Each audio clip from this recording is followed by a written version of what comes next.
It's a bird. It's a plane. No, it's My Adventures of Superman Season 3. It's a non-spoiler review.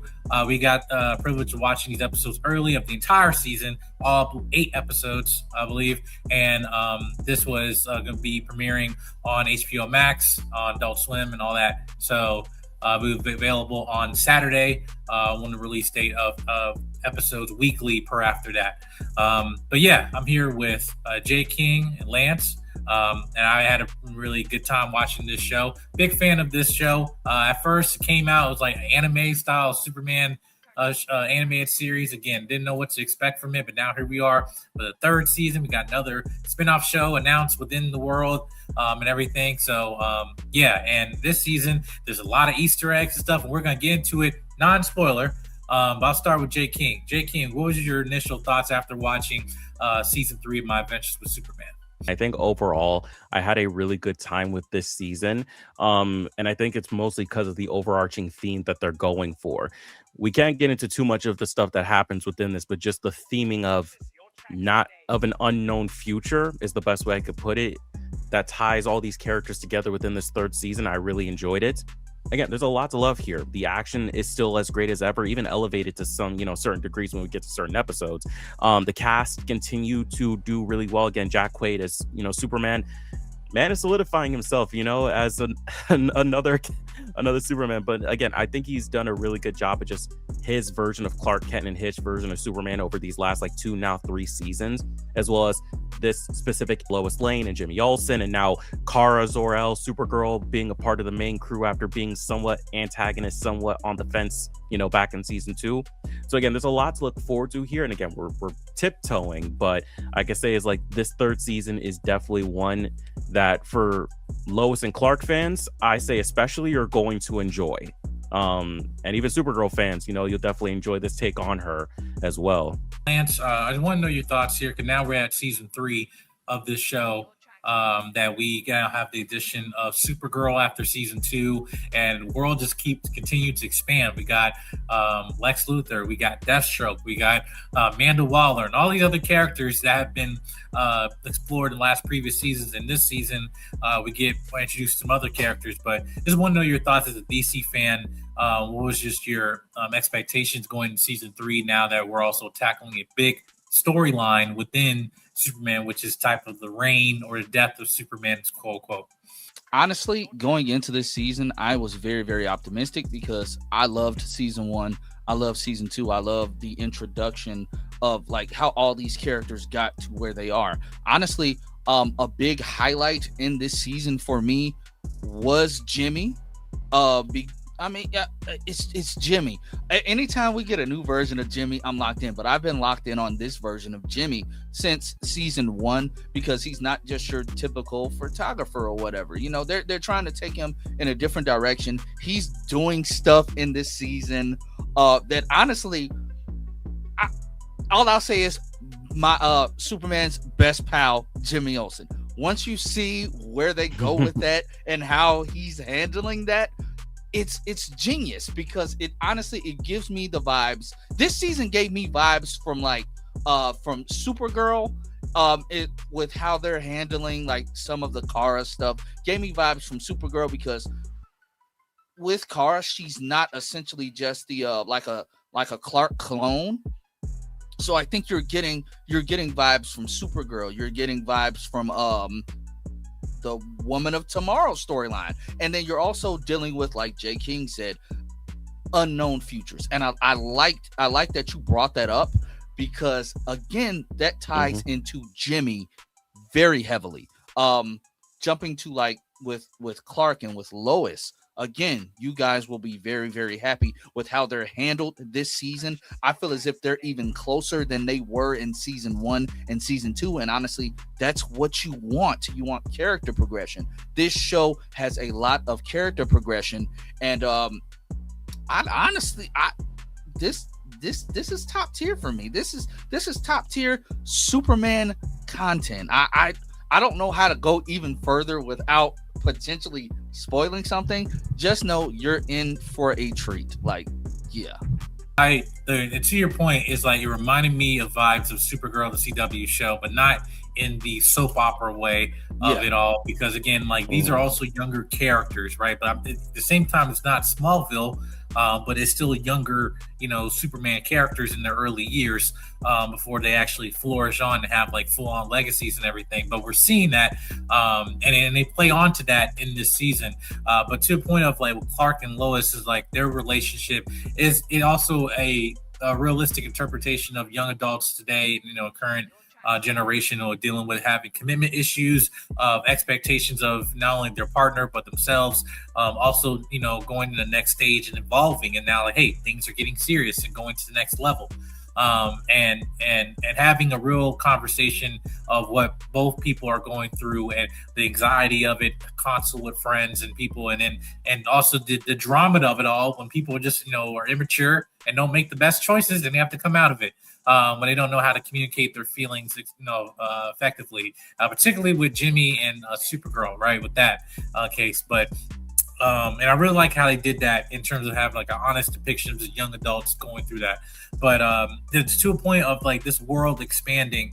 Yeah, we do, in comic book wise, we do dive into like the reign of Superman, because we know that from the trailers that we have Cyborg Superman, who was also teased in previous seasons of Hank Henshaw, and also with the expansion of Lex Luthor, and we get to see that more in this season, along with other characters such as Superboy.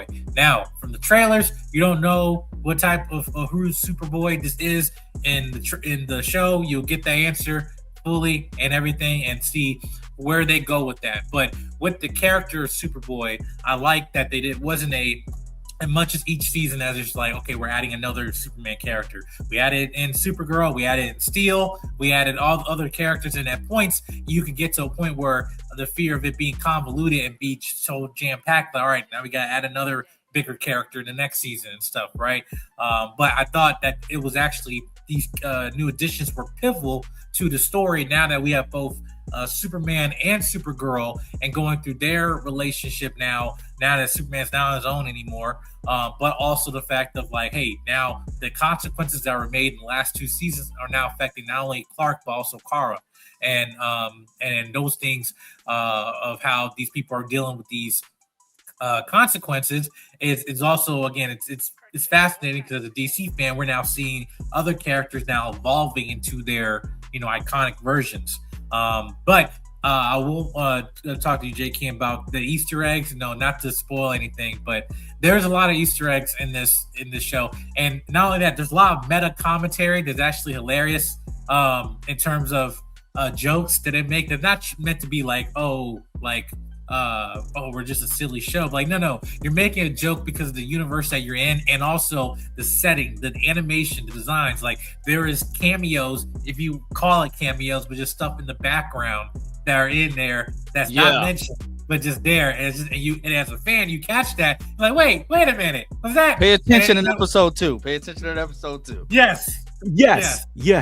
But JK, what was your thoughts on that? Oh my god, like not just the small little like reference, because like, yeah, especially look out for episode 2. That is going to be one of the biggest examples of what we're talking about here. But just there are many moments throughout this entire season where you get hints to certain traits of characters that you haven't seen them achieve yet, whether that be because you know them from other animated shows or from movies or from video games, or in the case of you see other characters, whether that's somebody that just looks like a character, or if it's somebody that is that character but they just haven't grown up to become that hero or villain that they eventually will be. Whether we have time to see that or not, it's like, if you know, and again, especially episode 2, you will know. But it's like it's just a lot of fun to spot this, because as a DC fan, comic book wise, video game wise, show wise, movie, does not matter. There is something in here that you will appreciate, especially if you just pay attention, and especially episode 2 will be definitely rewatch worth, just to go back and look at the many Easter eggs and references that they put in there. But I mean, hey, like that's also, I mean, hell, we remember that episode like a season or 2 ago with Mixus Pedalic, and just being like, oh, that's Superman, that's a version of Superman. Just like, it's something similar to that, but like evolved, if you catch my drift. And again, you guys will see it when you watch this season, week to week. But yeah, also, but real quick, I just want to say is like I did mention before where I was like, a fear of the future, but I think the same thing could also go of like not letting the past define you as well. That could go within this season.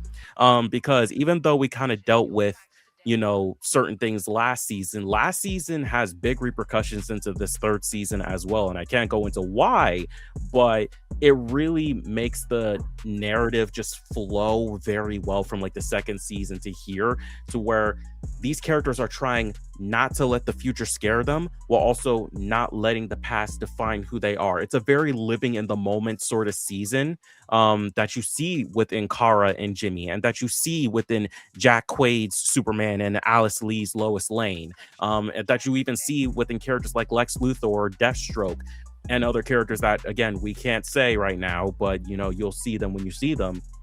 I really like how it's like you almost have these two opposing forces of like the past and the future pushing at you, but you're like, no, I want to stay in the present. You catch my drift? Like, Lance, you pretty much understand where I'm going with this, right? Like, how do you feel about that? That's a really good dang dog. You just went philosophical on me, man. Like like I definitely get what you're saying. And again, that whole like opposing sides, they're pushing that narrative plot point home within each of our main characters. Within the first few minutes of episode 1, between Clark and Lois, within the first few minutes of that, and it wasn't done in a like a hammering it home type of way. It was made into a lighthearted, jokey moment. But again, us as Superman fans, we've seen these conversations between these characters before, so it's interesting to see them in another light. But also, you see that with Jimmy. I think you see it with him the most. And you see it with, of course, Kara again within the first few minutes of episode 1. The way that they are handling the writing for these characters this season, it seems like they took a lot more tender love and care with it. Like they treated them as their babies. Like the writing is so, and not to say that it was bad in previous seasons, but the writing is on a entirely different level. It's on an entirely different level. And I wanted to ask, I don't know if I'm misremembering, but the musical cues, the theme, because throughout each episode, you have like your typical anime scores. But as soon as it's time for, Clark to suit up his suits, I get this feeling, this rush of like Justice League Unlimited, the Justice League type Superman thing.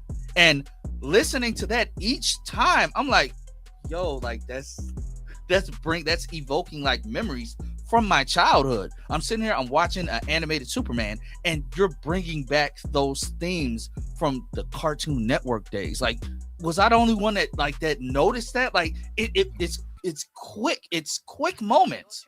But I'm like, wait, what was that in the previous seasons? Like, was that always there? Because it's been so long since the show was on.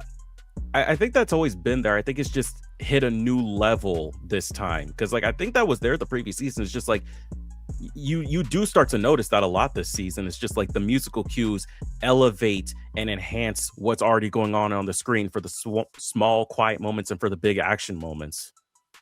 Yeah, and I love that thing. There's a lot of Easter eggs to it that, again, there's more than what we can't say because of being non-spoiler, but it's like this is whether you're a new fan of Superman animated form and stuff, or older fan, is like there's some Easter eggs for all of you to accept this new show. Now we're in season 3 and seeing these characters evolve and doing more traditional things as pertaining to these characters, but also the world building is the big thing about, like, we have seen different variations of the DC universe and stuff, and especially with an animation, good and bad, and to see when it's done smart, and but also to remember it's DNA of like, hey, the DC universe. We know how to do time travel. We know how to do, alternate Earths or anything like that, or different characters or big, comic concepts. And on animation and film, right?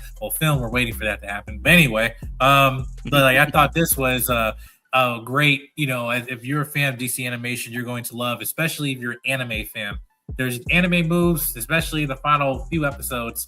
Again, that just anyone who's a fan of anime, where you're Dragon Ball Z, Naruto, Demon Slayer, Hero Academia, mainly at My Hero, because there's moments of My Hero in there.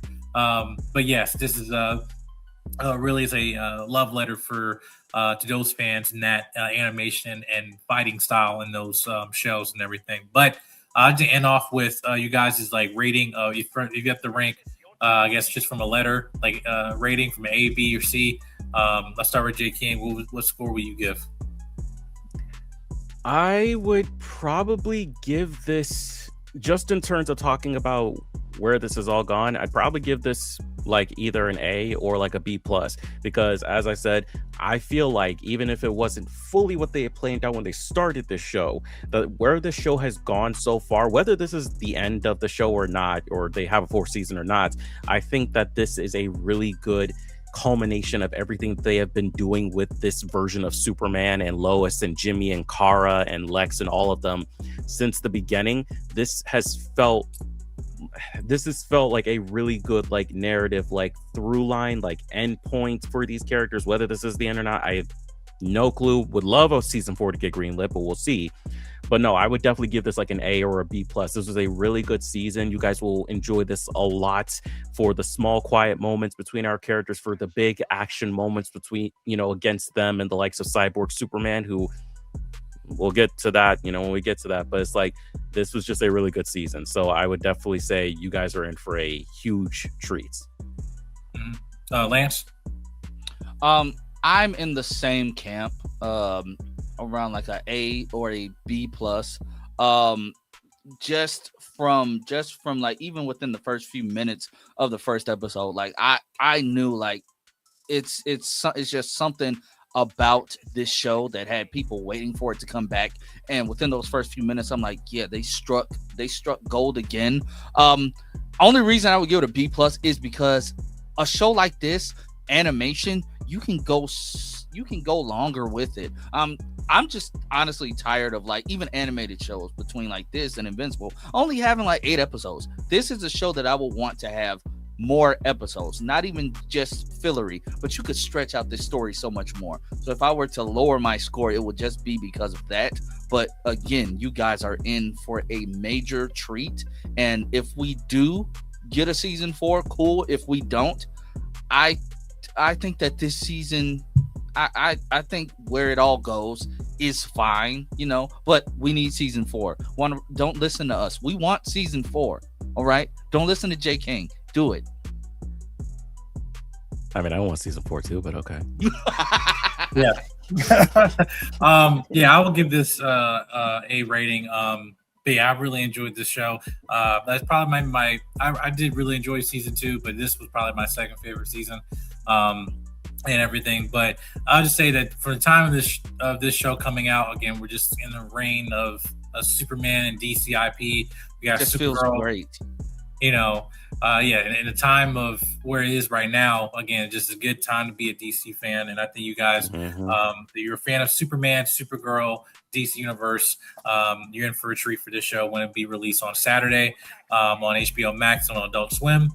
Make sure you subscribe button, comment, like, and share. Also, check out Lance's channel. His link to his channel will be in the description box below. And we'll see you guys in the next video. Peace.